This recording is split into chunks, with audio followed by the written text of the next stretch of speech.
window, right?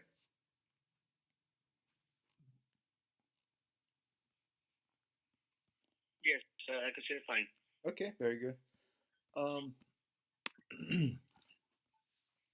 so we are dealing with planets, and we on Monday we kind of are focusing on star formation, how stars are formed, and then we mentioned you gotta have cold gas in the interstellar medium, and then gravity will be responsible for taking this gas and contract the gas to a point where a center star will be residing.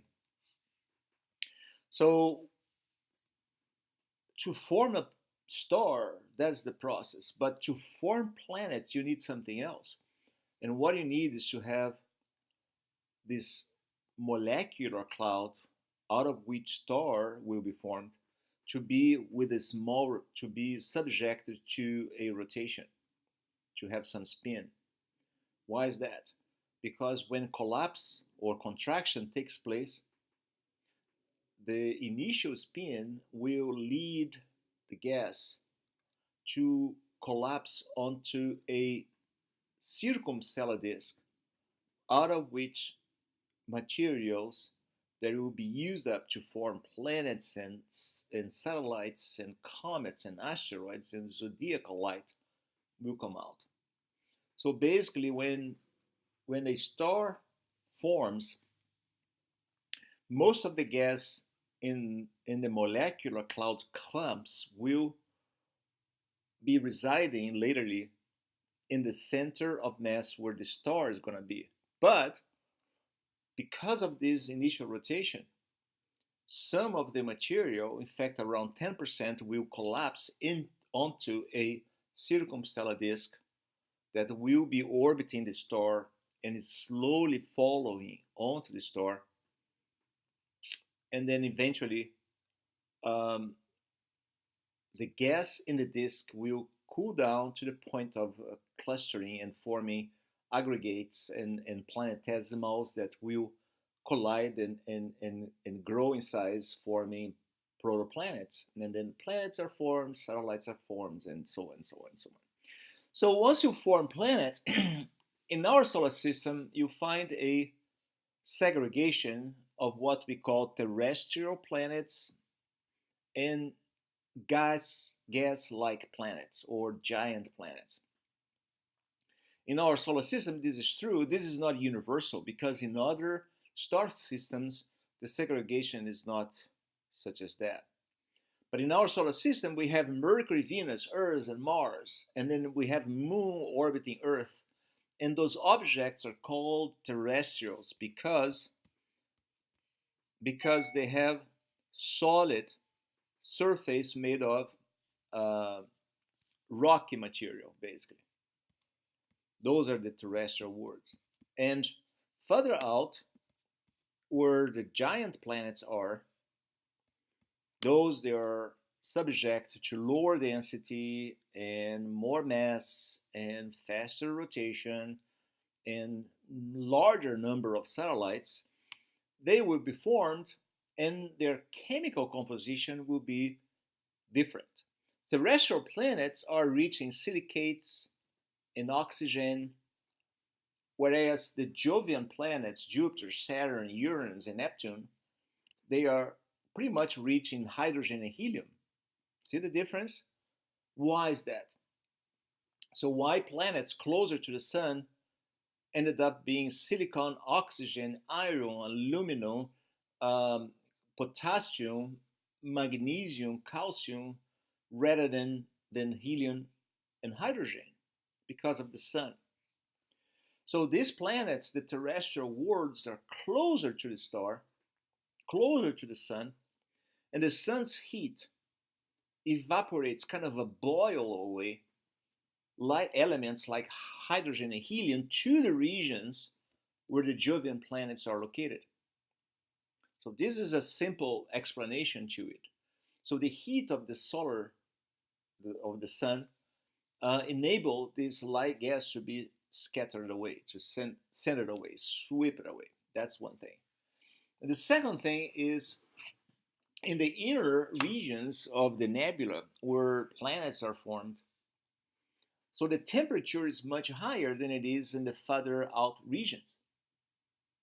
So therefore, when condensation takes place, when crystallization takes place, crystallization will form certain types of minerals that are nicely formed at high temperature, like olivine, that's one example, like chondrites, like carbonates. So they need high temperature. Now, in the regions further out, those can also be formed, but in addition, because the temperature is less, you can also form ices. So ices cannot be formed closer to the sun because of the solar heat. They can form only further out. So here's um, my first point that I want to make. Terrestrial planets are different from the Jovian planets or giant planets because of the solar heat, the heat the sun has, which help to shape the solar system the way it is.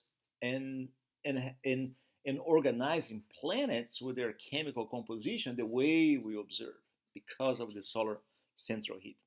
Now, when you look at the terrestrial planets, what you see is, well, they have solid surface, and because some of them have no atmosphere, like Moon, like Mercury, then once a impact crater is formed, it's going to stay there for a long time, forever, and will undergo minor changes due to erosion.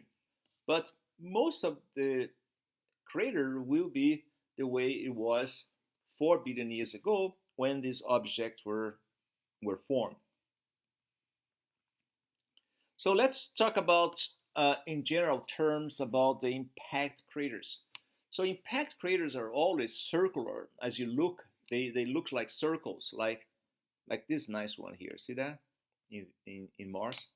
So they are circular not because you have a rounded collider like an asteroid that is round or a comet that is rounded that hit the ground. In fact, this nice bow-shaped uh, um, appearance of craters are due to one thing: energy. When the impact takes place, these objects are traveling with 300,000 kilometers per second. It's a very high speed. And when they hit the ground, there is a major release of energy. And that release of energy moves radial, moves in all direction, and the intensity falls equally at a certain distance from the impact point, giving this bow-shaped appearance as we see in craters. The impact craters are, in general, 10 to 20 times bigger than the size of the impacted material. Just to give an idea, if you have an impacted material that hits the ground and that impact material is 1 mile in diameter, the crater formed is going to be somewhere around 20 miles in diameter. So it's 20 times as big as the size of the impactor, because the whole bowl, the whole uh, uh, bowl-shaped crater formed is pretty much carved out by energy released, in fact, kinetic energy released after the impact. Now, this is interesting. Mars, see this shape looks like a mud flow? It's because Mars is frozen, has a frozen subsurface region. And once the impact released so much energy, that frozen region, permafrost, is melted, and then you see this mud flow coming out of it. Now, 4 billion years ago, in fact, from 4.2 to 3.8 billion years ago, the solar system, in fact, in particular, the inner regions of the solar system were populated by planetesimals. Okay, and And these planetesimals were following on the recently formed protoplanets. So once the surface of these protoplanets were crystallized and hardened, once impacts take place, craters were formed. But as the time went by, the number of these planetesimals diminished to the point that right now you don't have a lot of collisions. I mean, we do have shooting stars. Shooting stars are still, material that lie out there in the solar system falling in our planet, but not it can't be compared with the rainfall of asteroids and comets and all kind of materials in the early stages of our planet formation. So from 4.2 to 3.8 billion years ago, our planet, as well as the moon, received lots of impacts. So if these impacts were preserved, which means the craters were preserved, and in the case of our planet, we can't because our planet has a robust hydro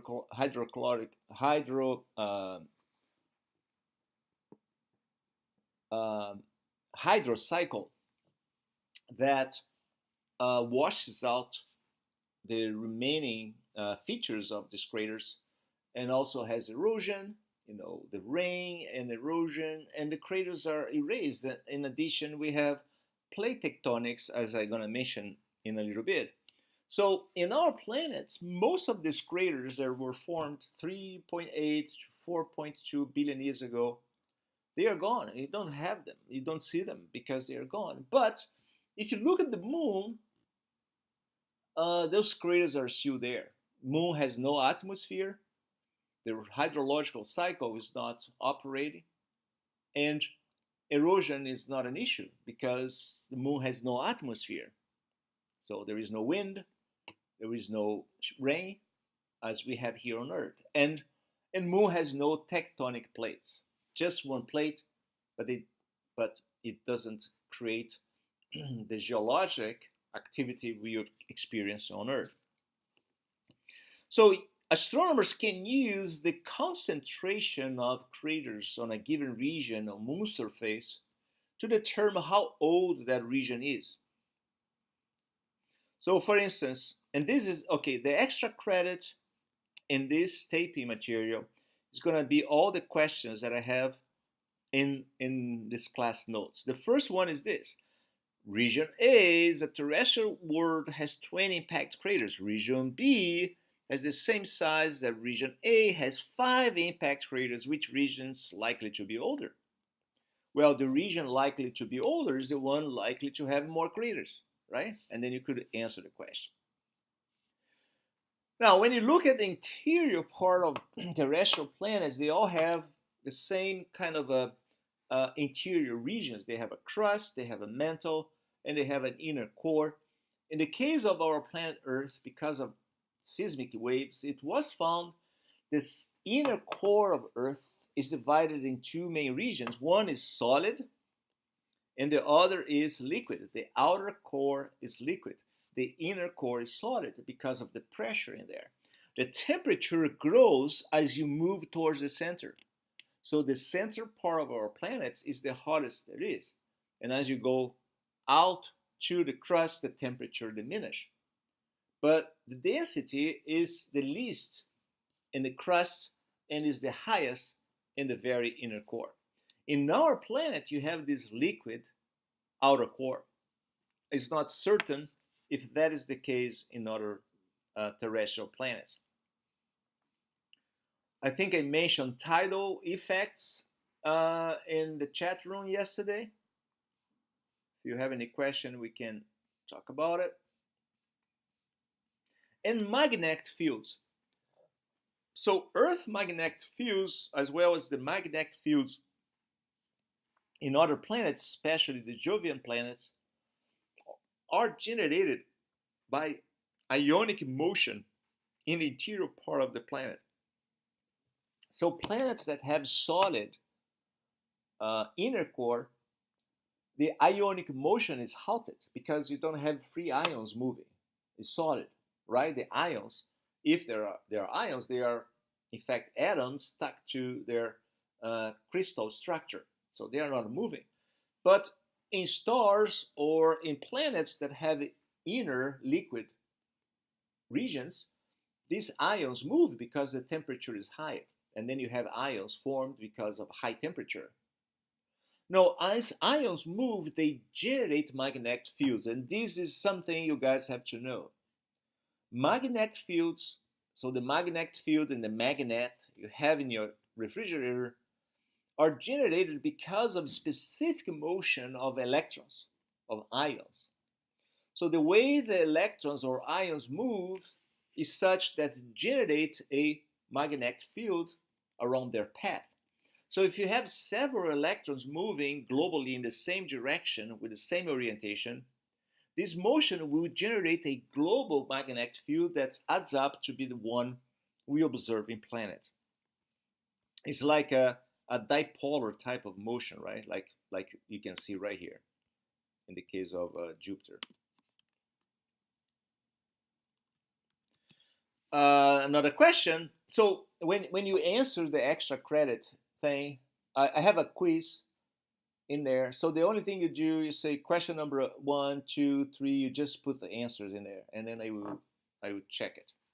So which of the following layers of the Earth interior should be the hottest? Well, it's simple. I mean, the temperature grows, which means it's hottest as you go towards the center. And there is a part of the inner core and outer core. So the core is divided in inner and outer. One of them is liquid, and I already mentioned that before. So go check it.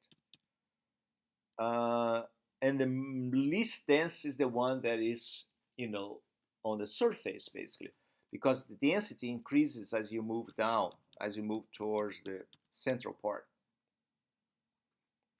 And the internal heat is probably, you have 3 options. It is produced by the magnetic field? No. In fact, the interior part of Earth is hot, and in such a way that favors a liquid outer core.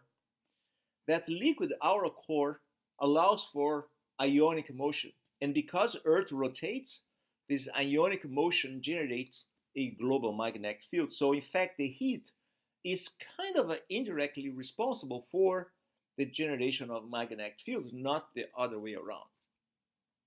So B, it would have been greater long ago when Earth was young. This is a good one. I mean, Earth is losing heat. And I mean, heat in the interior part of Earth is generated by 2 sources. One is the heat source that was stored on Earth when Earth itself was formed, right? Earth was melted right after it was formed, and then it started crystallizing, like when you take sugar and then you melt, you put it in the pot and then you melt to make caramel or something. If you take that sugar, melted sugar, and put in a marble to let it cool, you can do that with chocolate too. So what you notice is the top part hardens first because it crystallized first. But if you stick your finger in there and break through the crust, you're gonna have a bad sensation. The tip of your finger is gonna be burned by the melted sugar underneath, right? So it's kind of the same as it happened on Earth, but after enough time has passed and enough heat has escaped the sugar, the melted sugar, then everything is going to be crystallized. In the case of Earth, Earth had a heat that was produced when, at the time, the Earth itself was formed. And this heat was generated by the incoming material following on Earth and transferring this kinetic energy to Earth. But Earth has also unstable atoms, radioactive atoms in its interior, and these radioactive atoms are breaking down into more stable atoms, and as they do, they release energy. So another source of energy in Earth interior is caused by radioactive decay. It's the second source of energy. So, but all of that indicates that Earth was hotter when it was younger in its interior part. And differentiation is the chemical process by which solid and heavier material stays in the core. Okay, this is an important part of this section, tectonism. So planet Earth is divided in 12 or more major plates, and these plates moves in respect to one another.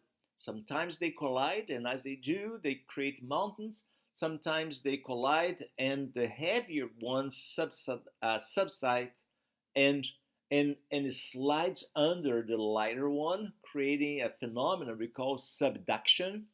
And this subduction is responsible for a large amount of earthquakes and volcanoes, especially in the region, in the coastal region of the United States. If you look north in the United States, Juan de Fuca plate is colliding with the North American plate, and as a result of this collision, the Cascade range of volcanoes are formed, right? About 100 miles or so from the region where these trenches are formed, where the Juan de Fuca plate falls under and it slides under the North American plate. So the energy that provides motion to the plates is called convection. It's right here, convection. And is a circulation so that in the middle of the oceans, this is what we observe. These two cells undergo convection, and the point where they meet each other moves apart, and we call that region divergent plates. And these divergent plates creates a rift valley and a mountain range that goes across our oceans, about 70,000 kilometers in extent. The mountain range that lies buried underwater, right? It's pretty much in the Pacific and Atlantic Ocean, and that is the result of convection.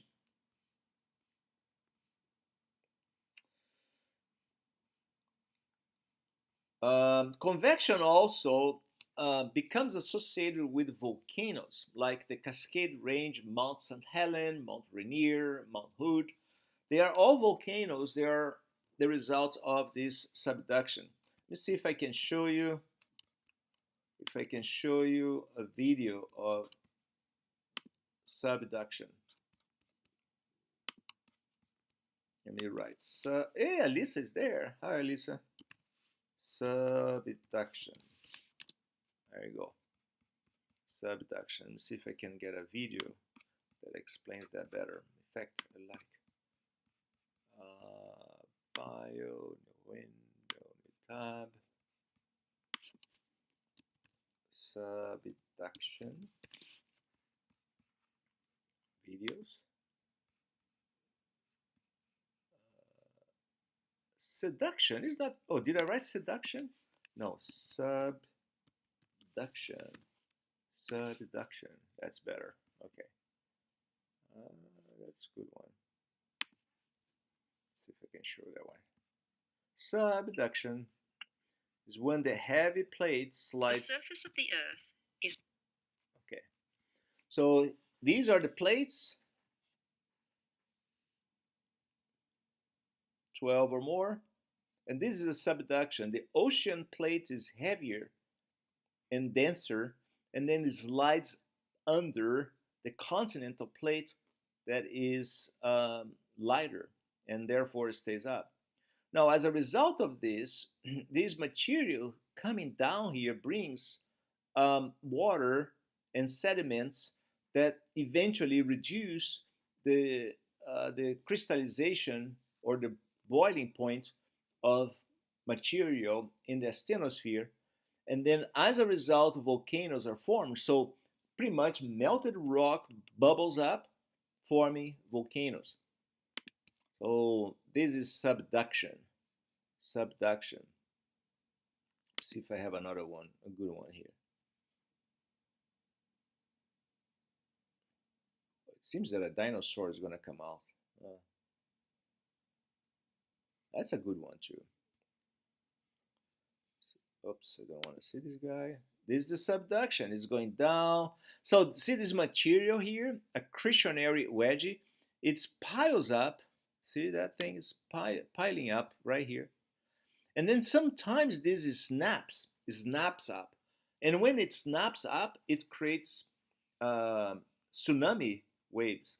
The tsunami that affect Indonesia in 2004, killing over 300,000 people, was formed as a result of one of these accretionary wedges that just snapped up under the Indian Ocean, and then it generates all these tsunami waves.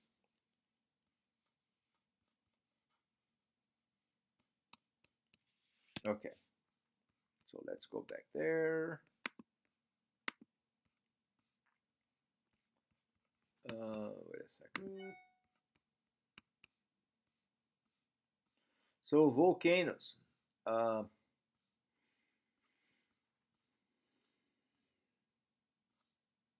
and I guess that's it. So those are the questions you should ask. I'm gonna upload. I'm gonna create a quiz right below this taped lecture. I'm taping it, and then you guys can just post your answers. Very simple, and that is an extra credit, and is due date in a couple of days, something like that. Okay. Any question? Is this all good?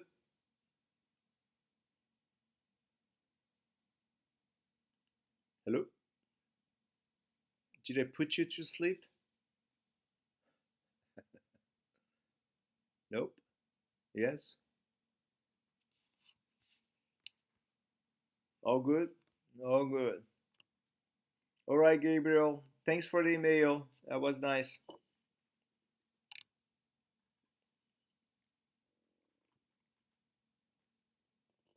Oh, no problem. No problemo. All right. Take it easy. Lisa, do you have any question? Are you all good?